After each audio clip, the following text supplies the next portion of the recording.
함께 하나님 말씀 나누겠습니다. 사무엘상 26장 6절에서 12절까지 말씀입니다.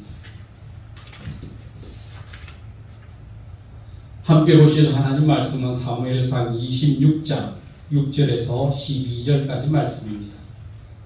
앞에도 보면 나와 있습니다. 교독하겠습니다. 이에 다윗이 햇사람 아히멜렉과 스루야의 아들 요압의 아우 아비새에게 물어 이르되 누가 나와 더불어 진영에 내려가서 사울에게 이르겠느냐 하니 아비새가 이르되 내가 함께 가겠나이다.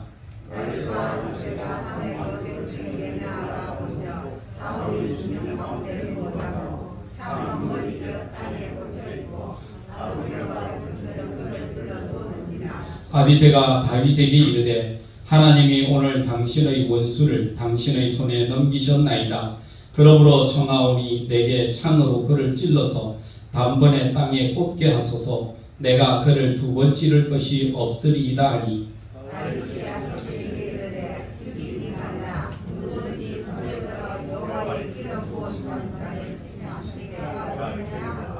다윗이 또 이르되 여호와께서 살아계심을 두고 맹세하노니 여호와께서 그를 치시리니 혹은 죽을 날이 이르거나 또는 전장에 나가서 망하리라.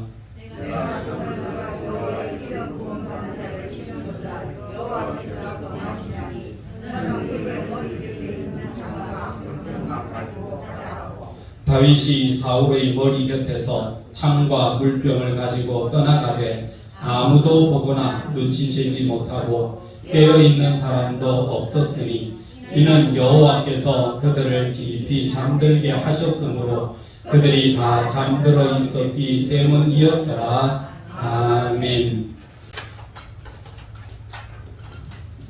다 함께 기도하겠습니다. 하늘에 계신 우리 아버지 하나님, 하나님의 크신 은혜와 사랑을 감사드립니다. 온갖 죄악으로 말미암아 죽을 수밖에 없는 저희들을 구원해 주시기 위해서 주님께서 십자가에 못 박혀 죽으시고 그 대가로 인해서 저희들을 이 땅에서 영원히 죽지 않고 살아가는 영생 복락을 누리며 살아가게 해주심을 감사드립니다.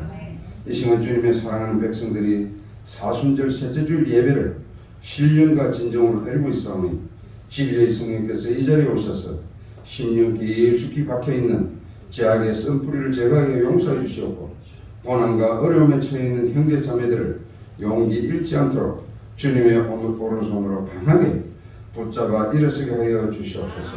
사랑하신 아버지 하나님, 하늘의 미랄이 땅에 떨어져 죽지 아니하면 하늘 그대로 있고 죽으면 많은 열매를 맺는다고 하지 않았습니까? 주님께서 겪으셨던 고난들이 없었다면 믿음이 적은 저희들은 지금 이 순간도 주님의 사랑과 은혜를 전혀 모르고 살아가고 있음을 고백합니다. 주님으로부터 택함을 받은 저희들은 어떠한 고난과 환경 속에서도 항상 주님만을 바라보고 주님께 영광을 돌리기 위해 날마다 깨어 기도하며 무엇을 하든지 믿음의 눈으로 세상을 바라보고 지혜 있는 삶을 살아가게 하여 주시옵소서. 특별히 주님의 고난에 동참하는 사순절 기간 동안 오직 주님 한 분만을 생각하고 바라보게 하여 주셔서 예수 그리스도 없이는 도저히 살아갈 수 없음을 깨닫고 기약은 알 수 없지만 부활하실 주님만을 바라보고 믿고 기도하며 거룩한 삶을 살도록 인도하여 주시옵소서. 이 시간 말씀을 듣겠습니다. 지난 일주일 동안 준비하신 생명의 말씀을 정가실 목사님에게 성령의 두루마기를 입혀주셔서 말씀 가운데 주님의 고난을 체험하고 생명의 말씀을 통해서 우리 모두가 은혜 가운데 성령 충만함을 받아 지금까지 게을리했던 내 믿음이 도전을 받아서 열매 맺는 신앙으로 변화되는 놀라운 시간이 되도록 인도하여 주시옵소서. 특히 저희 목사님에게 지혜와 맹세를 주시되 영과 육이 더욱더 강력히 하여 주셔서 늘 피곤치 않게 붙들어주시고 목사님을 내주하는 사무 위에도 하나님께서 늘 동행해 주셔서 크신 축복과 은총으로 채워주시옵고 또한 늘 성도들을 둘러보고 살펴보며 주님의 사랑을 전하는 데 부족함 없도록 인도하여 주시옵소서. 우리의 조국인 대한민국을 위해서 기도합니다. 하나님의 나라를 바라보지 않고 주님을 멀리하며 목적도 없이 세상에서 부와 명예를 누리되 하나님을 이용하며 살아가지는 않은지 다시 한 번 더 돌아보게 하여 주시옵고 특별히 근본 코로나 바이러스로 인해서 대통령과 위정자들에게 긍휼을 베푸시사 하나님께 아뢰고 구하는 정책으로 돌아가서 하나님의 축복을 받는 나라가 되게끔 이끌어 주시옵소서. 이 시간 예배에 참석하지 못한 성도님들과 육신의 질고로 또는 금전적인 어려움과 시기와 때가 맞지 않아서 고민하는 모든 성도님들의 일일이 찾아가 날마다 치유되고 회복시켜 주시옵소서. 사랑하신 아버지 하나님, 이 예배를 위해서 알게 모르게 헌신 봉사하는 손길들도 있습니다. 저들의 봉사가 자신들의 공로가 되지 않게 해주시옵고 오직 주님의 고난과 고통만을 묵상하며 헌신하고 봉사하는 심령들이 다 되게 하여 주시옵소서. 이 시간 반주자를 비롯하여서 음향을 총괄하고 있는 봉사자와 안내자들을 기억하여 축복해 주시옵고 예배를 방해하는 사탄 마귀는 동아줄로 꼭 꽁꽁 묶어 주시옵고 사순절 셋째 주를 맞아 주님의 크신 사랑으로 믿음을 굳게 지키는 저희들 모두가 되게 하여 주시옵소서. 오늘도 살아 역사하셔서 건강과 물질로 또 건강한 삶으로 복 주시기를 절기하시는 예수 그리스도 이름으로 간절히 기도드리옵나이다. 아멘.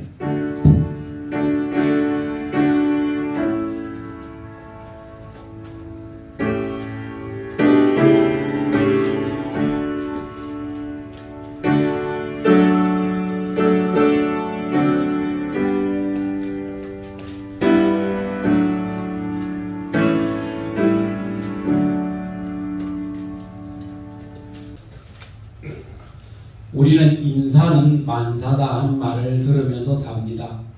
실질적으로 도산 안창호 선생님도 그런 말을 했습니다. 우리나라의 앞으로의 문제는 인재가 없다는 것이 문제다라고 이야기했습니다.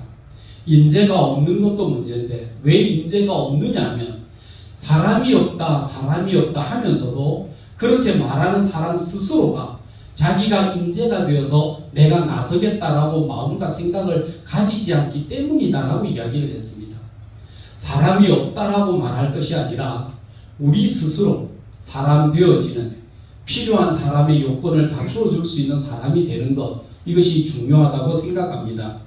미국의 험프리 대통령일 때에 그때의 자기의 후보였던 다음 차기의 대통령 후보였던 존슨 후보자를 프린스턴 대학으로 학생들을 상대로 연설하도록 보낸 적이 있습니다. 그때 이 존슨 후보가 프린스턴 대학에 가서 학생들 앞에 연설을 하게 되었습니다. 학생들 앞에 이렇게 이야기합니다. 여러분, 민주주의가 무엇입니까? 우리가 민주주의라고 하는 것이 두 사람의 후보자를 세워놓고 둘 중에 하나를 선택하는 걸 그걸 민주주의라고 할 수 있습니까? 한 사람이 60%의 표를 받고 과반수 이상의 표를 받았다 한들 우리는 그것을 민주주의라고 말할 수는 없을 겁니다. 미국 전 국민들이 돌아보아 미국 전 국민들 속에서 서로가 존경하는 사람들을 투표해서 그 속에서 존경할 사람이 뽑혀진다면 모를까? 두 사람을 세워서 한 사람이 뽑혀지는 것으로 민주주의라고 이야기할 수는 없을 것입니다. 미국을 향하여 법치주의라고 이야기를 합니다. 법치주의라고 말을 하지만 법이라고 하는 것도 사람의 필요에 따라 만들기도 하고 사람의 필요에 따라 해석을 달리하게 될 때에 법이 세워지기도 하지만 법이 무너지기도 합니다. 그렇기 때문에 법치주의라고 하는 것도 온전한 것은 아니라고 생각합니다. 어떤 사람이 되느냐 하는 권위의 문제가 있습니다. 어떤 사람이 대통령이 되느냐가 중요한 것이 아니라 그 대통령이 가지고 있는 인격과 양심에 대한 이야기입니다. 그 대통령이 어떤 양심을 가지고 있고 어떤 인격을 가지고 있느냐에 따라 이 나라의 미래가 세워지고 갖추어지게 될 수 있기 때문입니다. 더 중요한 것은 그 인격과 양심의 밑바닥을 가르고 있는 신앙이 어떠한가라고 하는 것을 깊이 생각하고 살펴봐야 됩니다. 사람은 믿는 대로 행동하고 사람은 믿는 대로 실천합니다. 저 사람이 무엇을 믿고 있느냐 하는 그 중심을 잘 살필 수 있어야 가능하다고 생각합니다. 난 오늘 여러 학생들에게 이야기합니다. 민주주의를 이야기하는 것도 법치주의를 이야기하는 것도 아니고 대통령의 권위에 대한 이야기를 하는 것도 아닙니다. 저는 여러분들에게 이렇게 말하고 싶습니다. 나의 양심과 나의 신앙과 나의 인격을 여러분에게 걸고 이야기합니다.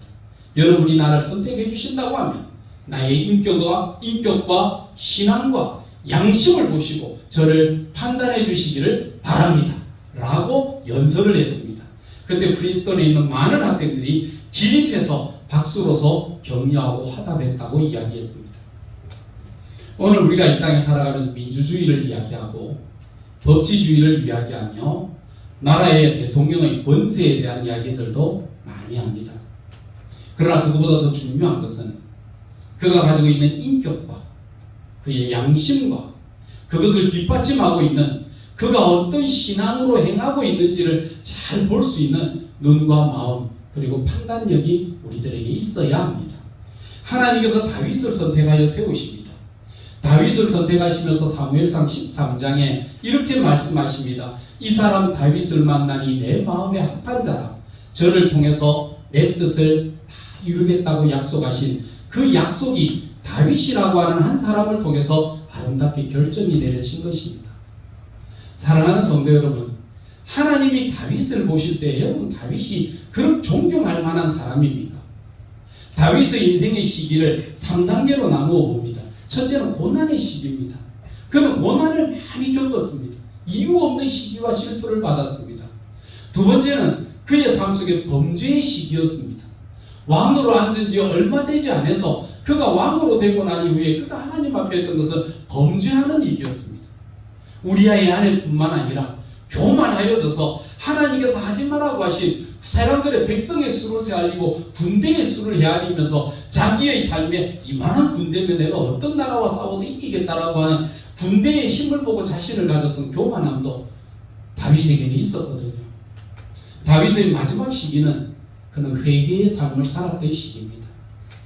다윗의 삶 속의 업적보다는 그는 고난과 그의 삶 속의 범죄와 그의 삶을 통한 마지막 회개에 이르기까지 그의 삶을 다 진행해 볼 때에 하나님께서 다윗을 통해서 뭘 하셨느냐면 그의 고난을 통해서 무엇을 이루어 가는지를 그에게 보고 계셨다는 것입니다.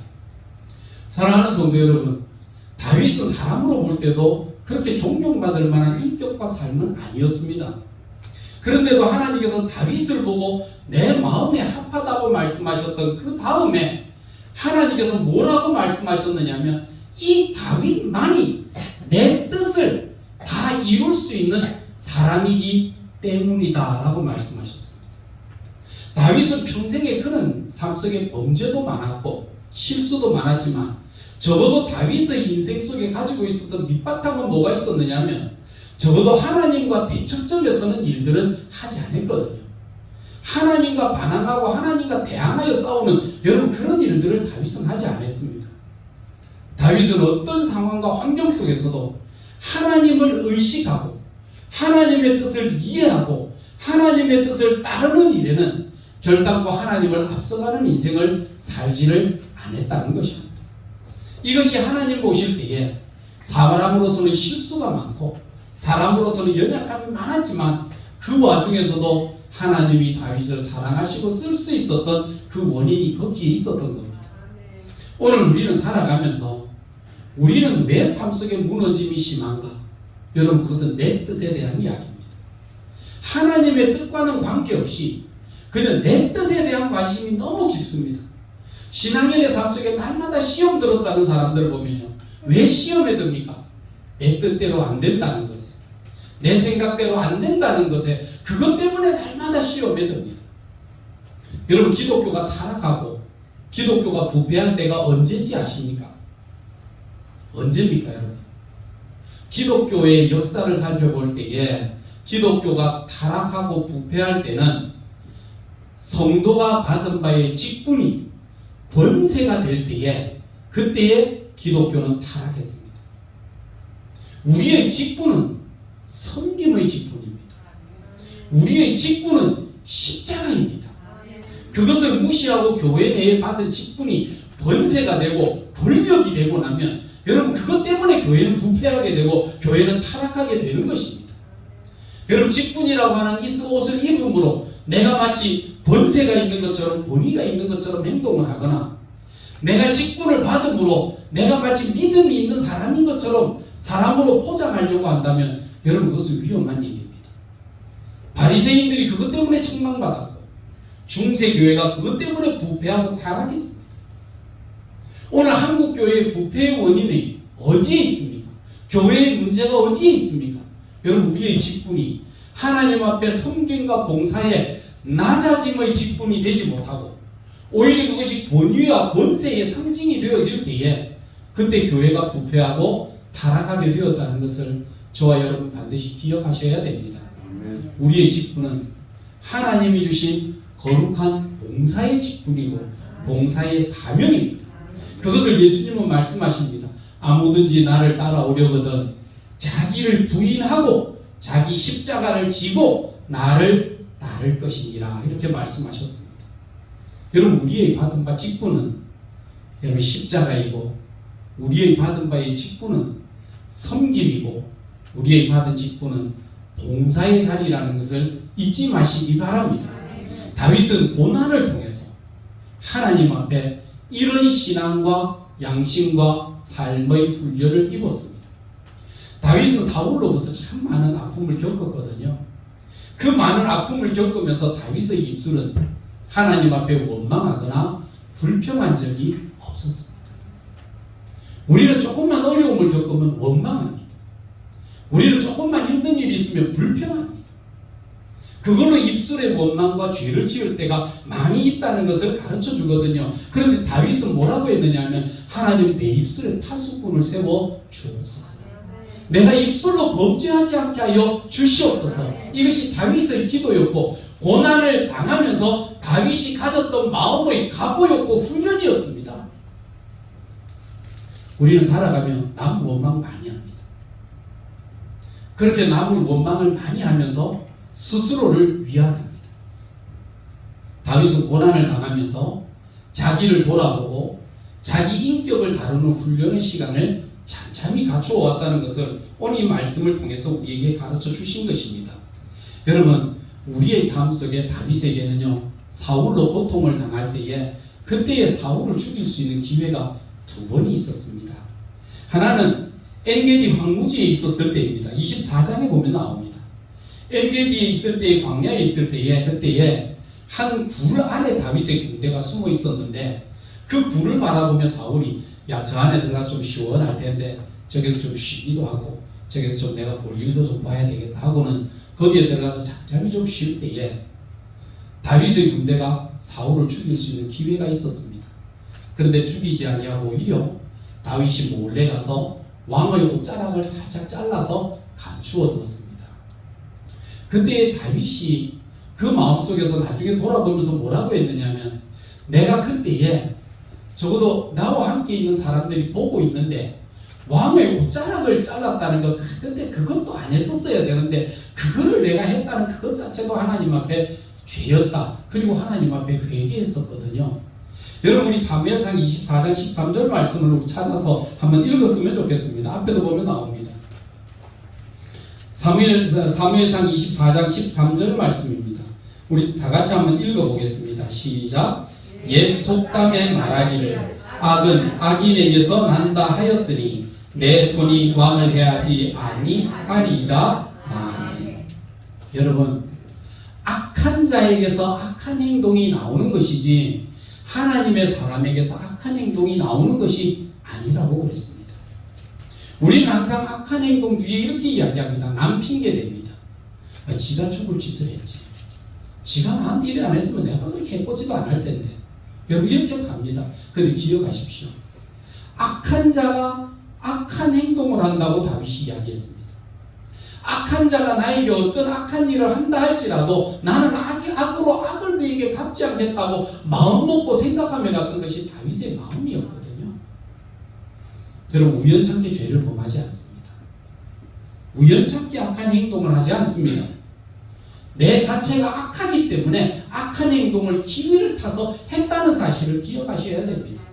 그래서 하나님의 사람은 악함을 행할 수 있는 기회가 내게 온다 할지라도 그것을 기회와 핑계로 삼지 아니하고 하나님의 백성으로서 내가 해야 될 일인지 내가 안 해야 될 일인지를 잘 구별하고 사는 지혜가 있는 것, 이것이 하나님의 백성의 삶의 바탕이라는 것입니다.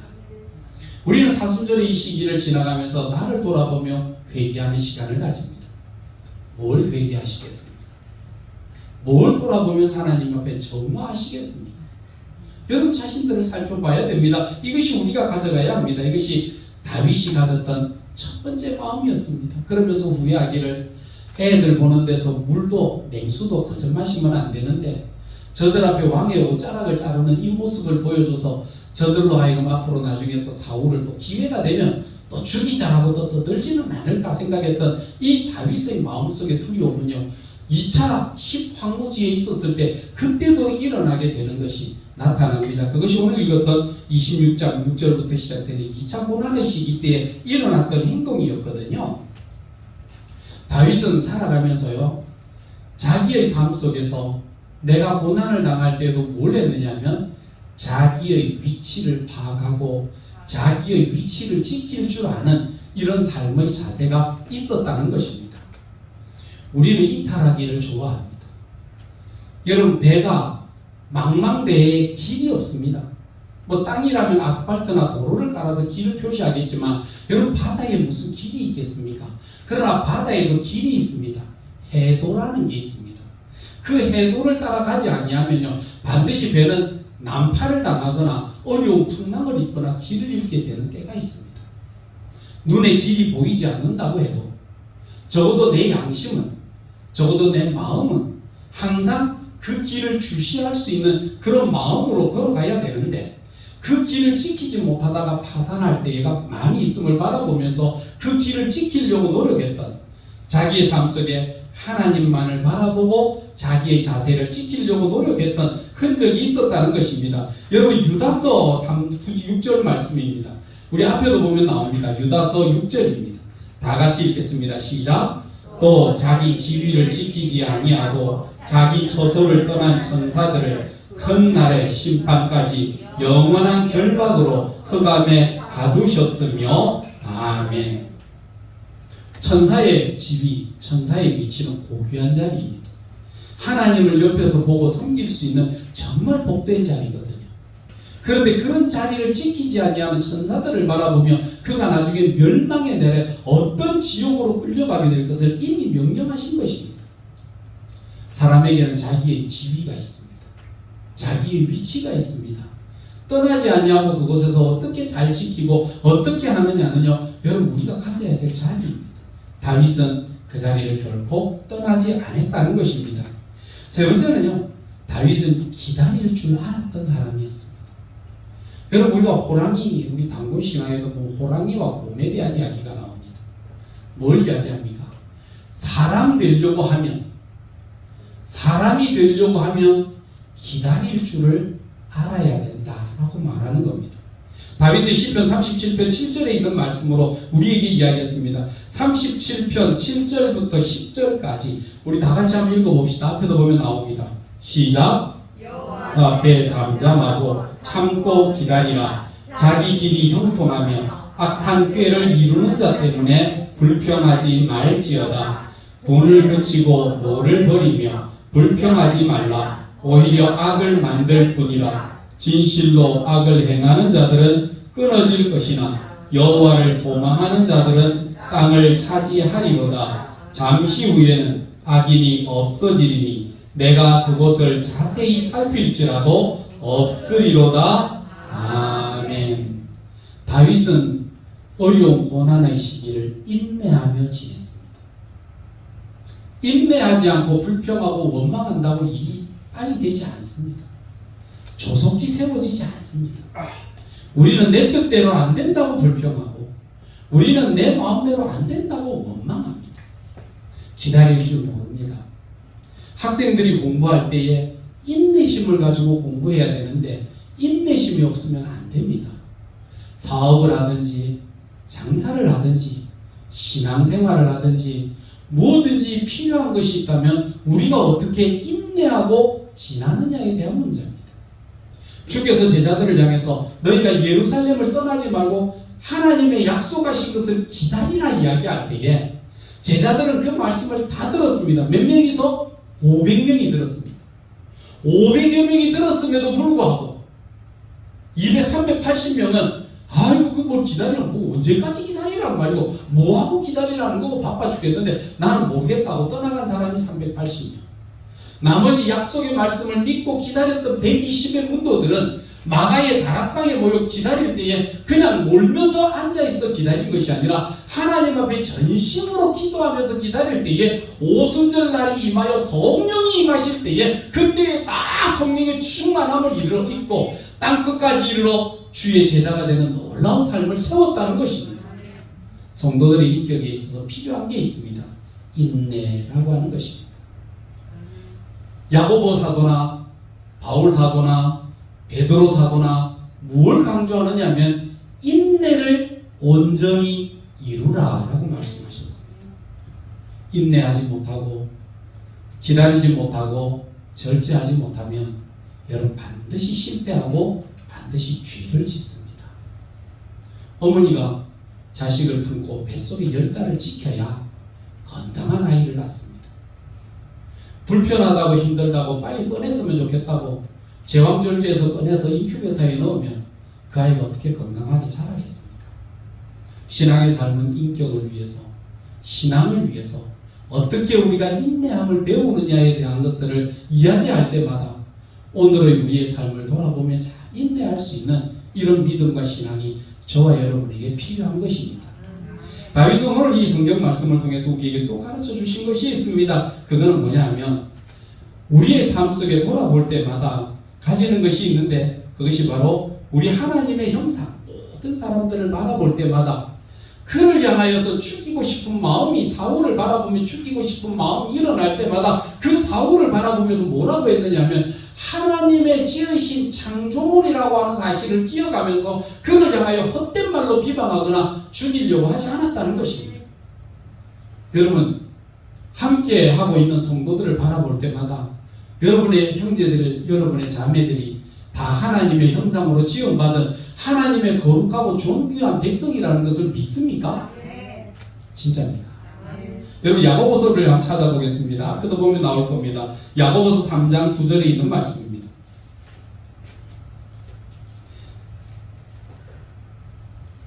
야고보 3장 9절 말씀 우리 다 같이 읽어봅시다. 시작. 우리가 주 아버지를 찬송하고 또 이것으로 하나님의 형상대로 지음을 받은 사람을 저주하나니. 이게 뭡니까? 이것으로 이게 뭡니까? 말입니까? 혓바닥입니다. 성경 말씀을 잘 보십시오. 5절 말씀입니다. 이와 같이 혀도 작은 지체로 돼 큰 것을 자랑하도다. 보라 얼마나 작은 불이 얼마나 많은 나무를 태우는가. 혀는 곧 불이요 불의의 세계라. 혀는 우리 지체 중에 온몸을 더럽히고 삶의 수레바퀴를 불사르나니 그 사르는 것이 지옥의 불에서 나느니라 라고 이야기했습니다. 여러분의 혓바닥으로 하나님의 형상으로 지음받은 형제, 하나님의 형상으로 지음받은 자매를 얼마나 저주하고 욕하고 얼마나 악한 말로 세워나갑니까? 그러니까 우리의 삶 속에 믿음이 뭐냐라고 물어볼 때 야고보서는 뭐가 믿음이냐면 혀를 제어하고 다스리는 것이 믿음이라고 그랬습니다. 정말 믿음이 있는 사람은 자기 혓바닥을 다스릴 줄 압니다. 믿음이 없으면 혓바닥이 안 다루어집니다. 감정만 솟아나면 그냥 입에서 지옥의 불이 솟아나게 되는 이런 일들이 나타나거든요. 그 사람이 믿음이 있냐 없냐를 언제 여러분 천사의 말을 하는 바울 사도가 뭐라 사도행전 고린도서에 보면 그 사랑장을 이야기하면서 천사의 말을 한다 할지라도 사랑이 없으면 아무것도 아니라 그랬잖아요. 예수 믿으면 좋은 말은 할 줄 알아요. 남에 대해 좋은 표현을 할 줄 알아요. 근데 뭐가 없습니까? 사랑이 없어요. 말을 잘한다고 해서 좋은 사람이 아닙니다. 속이는 사람들이 말을 더 잘합니다. 그런데 정말 중요한 것은 그 사람이 사랑으로 이야기하느냐 아니면 사랑 없이 이야기하느냐가 중요합니다. 여러분 우리 세상 사람들의 말대로 표현하면 여러분 세상에 몸으로 생계를 이어나가는 요새는 직업 여성 이렇게 이야기하는데 여러분 옛날로 성경에 이야기하면 창기라고 이야기를 하잖아요. 창기의 특징이 뭡니까? 여러분 창기들이 말 잘합니다. 남자의 간을 쏙 빼먹습니다. 꼬리가 몇 개인지를 모릅니다. 그래서 막 하도 헤아릴 수가 없으니까 그냥 9개 이렇게 이야기해요. 중이호. 꼬리가 9개. 어떻게 남자를 그렇게 잘 다루어가지고 간을 쏙 빼먹고 있는 재산도 쏙 빼먹고. 여러분 그게 사랑입니까? 여러분 사랑입니까? 근데 왜 그래 쏙 넘어가죠? 왜 간도 다 빼주죠? 집도 팔고 다른 거 다 팔아서 그 치마 밑에 다 깔아주잖아요. 왜요? 그 사람들의 말에 훈련이 되어 있어요. 말로서 어떻게 하면 이 사람에게서 뺄 수 있는가라고 하는 훈련이 되어 있어요. 말은 천사와 같이 하죠. 말은 정말 뭐 기름지듯이 하죠. 그런데 그의 삶의 목적은 그가 가지고 있는 그것입니다. 그거를 싹 빼먹고 나면 그 다음부터는 길거리에 개딱지 버리듯이 버려버리고 마는 게 그런 사람들의 속성입니다. 뭐가 없습니까? 말을 못해서 그렇습니까? 사랑이 없어서 그렇습니다. 하나님께서 때로는 호세아를 통해서 바라보시면서 우리를 뭐라고 이야기하느냐 하면 음란한 고멜과 같다고 이야기했어요. 너희들의 마음에 나를 사랑하는 것은 없는데 입술은 어떻게 그렇게 기름 바른 것처럼 마치 이래 모여있으면 신앙이 있는 것처럼 그렇게 이야기하냐. 내가 한번 보고 싶은 것이 있다. 네 마음을 한번 보고 싶다. 그래서 하나님께서 사울을 버리시고 다윗을 선택할 때에 또 다윗의 형제들을 버리시고 다윗만을 선택하실 때에 이 사람 다윗의 마음의 중심을 보셨다는 겁니다. 그 중심이 뭡니까? 하나님 앞에 균형 잡혀 있는, 하나님 앞에 잡혀 있는 그 마음과 생각을 깊이 하나님은 보셨습니다. 여러분 하나님은 사람의 외모보다 중요한 여러분의 마음을 알기를 원하십니다. 여러분 하나님 사랑하십니까? 여러분 하나님의 사랑하심을 하나님이 봐도 아마 아실 거야 라고 하는 이런 믿음 여러분 소유하고 계십니까? 여러분 복 받은 분이에요. 내가 말하고도 참 낯가지럽네 이거. 내가 하나님 내가 입술로는 내가 이렇게 이야기했으면 하나님 나보고 뭐라 하실까? 여러분 그거는 우리가 한번 돌아봐야 되지 않겠습니까? 저와 여러분들이 가져야 될 것이 있습니다. 그게 뭐냐면 다윗은 사울을 죽이지 못할 때 왜 그랬느냐 하면 사울도 하나님의 형상으로 지음받은 사람이기에 심판의 권한은 내게 있지 아니하고 하나님께 있다는 것을 알았다는 것입니다. 로마서에 보면 바울 사도도 그렇게 이야기했습니다. 심판의 권세는 하나님께 있으니 하나님께 맡기라. 너희는 입술로 마음으로 범죄하지 아니하고 오히려 그를 위하여 축복하고 그를 위하여 기도하라라고 말씀하셨어요. 이것이 우리가 해야 될 마음의 자세입니다. 이것이 바로 하나님께서 다윗을 바라보셨던 그 마음속에는, 다윗의 마음속에는 그 하나님 앞에서나 사람 앞에서나 하나님의 형상으로 보고 사람을 존중하고 인정할 줄 아는 이런 믿음의 삶이 다윗에게 있었다는 것입니다. 다윗은 권위를 존중할 줄 알았던 사람입니다. 여러분 기독교는 권세가 아닙니다. 권위입니다. 모든 직분은 사람에게서가 아닌 하나님께로부터 났다라고 하는 권위에 대한 인증입니다. 저는 앞으로 대한민국이 망한다고 한다면 대한민국에 망하는 가장 깊은 지전은 바로 권위의 무너짐입니다. 대통령의 권위가 무너지고 국회의원의 권위가 무너지고 선생의 권위가 무너지고 법의 권위가 무너지는 권위가 무너지는 곳에서 대한민국의 정체성은 무너지게 되고 대한민국의 정체성이 무너지는 순간 여러분 대한민국은 망하게 되는 것입니다. 여러분 오늘날의 시대에는 권위가 참 없습니다. 가정에서도 권위가 없습니다. 학교에서도 권위가 없습니다. 여러분 요새 젊은 사람들 보면 결혼식에도 권위가 없습니다. 그냥 장난삼아 이벤트 삼아 하려고 합니다. 권위가 없습니다. 신성한 졸업식장에 권위가 없습니다. 나라의 정치에 권위가 있습니까? 의사들의 진료에 권위가 있습니까? 모든 권위를 지금 깨뜨리고 있습니다. 대한민국을 인류국가로 만들자고 하면서 인류 실력자들은 다 배제하고 이런 그 권위가 다 무너진 사회 속에서 3류, 4류의 사람들이 대한민국을 인류로 만들 수 있다고 생각하십니까? 우리의 감정이 어떠하더라도 앞에 나라를 이끌어갈 지도자를 세우려고 하면 지도자의 실력과 인격과 삶과 바탕을 점검해야 되는데 그런 것들이 없잖아요. 지금 검증할 수 있는 아무것도 없습니다. 그러니까 어떤 사람을 보느냐? 내 속을 시원하게 해주는 사람, 욕을 해주고 내 대신 앞서 나가지고 시원한 말로서 비판해주고 하는 그런 사람들이 나라를 붙잡고 나면, 여러분, 나라는요 실력은 없는데 말로 욕 잘하는 사람 뽑으면 이 나라의 가치는 어떻게 떨어지겠습니까? 우리가 살아있는 날 동안 여러분 반드시 기억하십시오. 대한민국이 앞으로 망하게 되면 그 망하게 되는 가장 기본적인 원인은 그것은 바로 권위의 상실이라고 생각합니다. 그러다 보니까 세상이 그러다 보니까 신앙에서도 권위가 사라졌습니다. 여러분, 하나님을 권위 있게 인정하십니까? 하나님을 두려워하지 않잖아요. 하나님을 적당하게 하잖아요. 하나님에 대한 권위가 무너지면 안 되잖아요. 다윗은 하나님을 인정하면서 사울을 인정하고 그의 주변에 있는 사람들을 인정하는, 여러분, 인정력이 거기에서 나타난 것입니다. 얼마나 우리는 살아가면서 하나님에 대한 권위보다는 자기의 뜻이나 자기의 생각에 관심이 많은 세대에 살아가는지 모릅니다. 그래서 하나님께서는 이 다윗을 향하여 세워 만들어 내었다는 것입니다. 다윗의 삶을 살펴보면 그의 삶 속에 남을 원망하고 불평하지 않았습니다. 내가 안 될 때, 내가 어려울 때, 힘들 때 남 때문에 안 됐다고 생각하십니까? 정말 내가 안 될 때마다 남 때문에 내가 안 된 것입니까?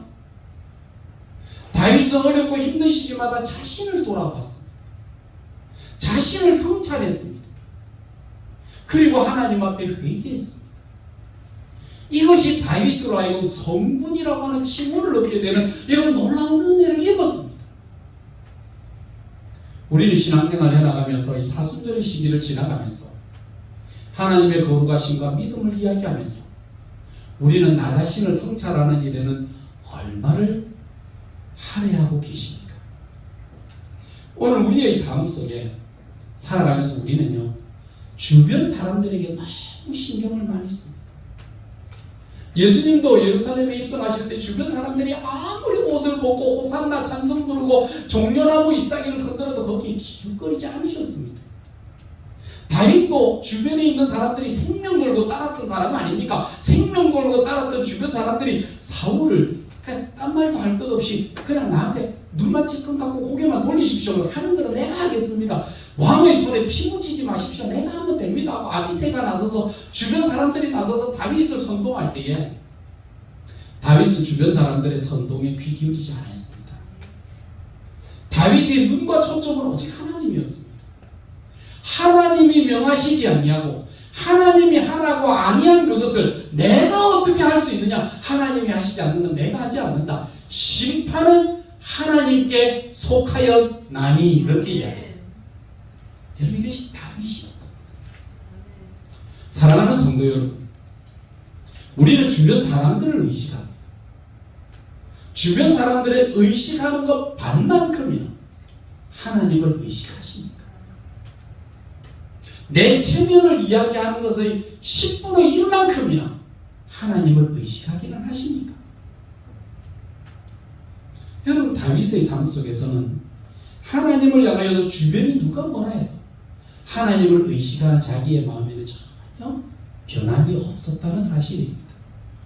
이것이 하나님께서 다윗을 바라보시면서 시험해 보신 겁니다. 사울의 고난을 통해서, 그의 아픔의 시기를 통해서 하나님이 그의 마음을 시험해 보시고 살펴본 것입니다. 우리는 늘 이야기합니다. 그때는 어쩔 수가 없었어. 그때는 너무 힘들었었어. 그때는 너무 괴로웠었어. 늘 그런 핑계와 변명으로 점철하면서 뭐가? 사람이 안 되는 겁니다. 인격이나 가치가 세워지지 않는 것입니다. 그렇기 때문에 어쩔 수 없이 라고 하는 것이 아니라 다윗의 삶 속에서는 그럼에도 불구하고, 그런 환경에 있음에도 불구하고 하나님이 하시지 않는 것은 내가 하지 않겠다라고 하는 믿음의 단호한 결단이 다윗에게 있었다는 사실입니다. 성도 여러분, 사순절의 세 번째 주간을 지나갑니다. 우리가 당하는 고난과 역경은 우리의 핑계와 변명이 아닌 하나님 앞에서 믿음과 결단을 보시는, 하나님이 나를 보시는 또 하나의 테스트하는 기간이라고 생각합니다. 이럴 때 여러분이 내면의 인격으로, 내면의 신앙으로 어떠한 인격을 갖추고 어떤 신앙을 갖추고 있는지를 살펴볼 수 있는 기회라고 생각합니다. 주변의 사람들은 보지 않습니다. 때로는 목회자가 여러분을 주변으로 보지는 않습니다. 그럴 때가 여러분 스스로가 하나님을 바라보시면서 여러분의 위치와 삶을 재정립하는 기간이라고 생각합니다. 사순절의 기간 동안 여러분 자신들을 잘 돌아보고, 나는 적어도 그동안 내 인생을 어떻게 살았는지를 점검해 볼 수 있는 그런 시간들은 바로 이 시기라고 생각합니다. 내년이 되면 또 이 기간이 지나가겠죠. 그런데 단언하건대 금년을 그냥 지나간 사람은 내년이 돼도 또 그냥 지나갑니다. 습관과 같이, 변명과 같이 지나갑니다. 과거에도 그렇게 살았던 것처럼 금년에도 그렇게 살았던 그 결과가 여러분 내년에도 똑같이 살아가게 될 것입니다. 그렇기 때문에 항상 세상은 이야기합니다. 사람이 없다, 인재가 없다, 쓸만한 사람이 없다라고 하는 세상의 한숨 소리를 듣게 될 것입니다. 도산한 장로 선생님이 이야기했습니다. 세상에 인재가 없다, 인재가 없다고 말한다. 맞다. 왜냐하면 인재가 없다고 말하는 그 사람이 내가 그 사람이 되려고 노력하지 않기 때문에 이 땅에는 인재가 없게 되는 것이다 라고 이야기했습니다. 사람이 없는 불평이 아니라 여러분이 하나님과 사람 앞에서 어떻게 내가 만들어지고 있는 것을 잘 점검하며 다윗을 통해 그 중심을 보셨던 하나님이 오늘 나를 보시고 그 중심을 보실 때에 여러분의 중심이 하나님과 사람 앞에 선한 인정을 받는 복된 우리 성도들 다 되시기를 바랍니다. 기도하겠습니다. 이제는 범죄한 우리들에게 오셔서 친히 우리의 죄를 다 십자가 위에 담당하시며 우리의 죄를 도말하기 위해 십자가 위에서 죽으셨던 우리 주 예수 그리스도의 은혜와 우리를 사랑하시되 십자가에 죽은 예수 그리스도를 부활하여 우리로 하여금 믿는 자들마다 그 구원의 은혜의 부활의 자리에 동참하시기를 원하시는 하나님 아버지의 무한하신 사랑하심과 깨닫지 못하고 알지 못하여 우리의 겉사람과 속사람이 다른 인생을 살아가는 우리에게 우리의 속사람으로 변화시켜 주시는 성령 하나님의 놀라우신 역사가 이 땅에 하나님의 자녀가 되어 다윗과 같이 범죄하고 흠이 많은 우리들이지만 그 중심을 통해서 하나님의 뜻을 다 이루기를 원하시는 하나님의 백성들 머리머리 위에 그들의 자녀성과 일터 위에 이제로부터 영원토록 함께 있을지어다. 아멘.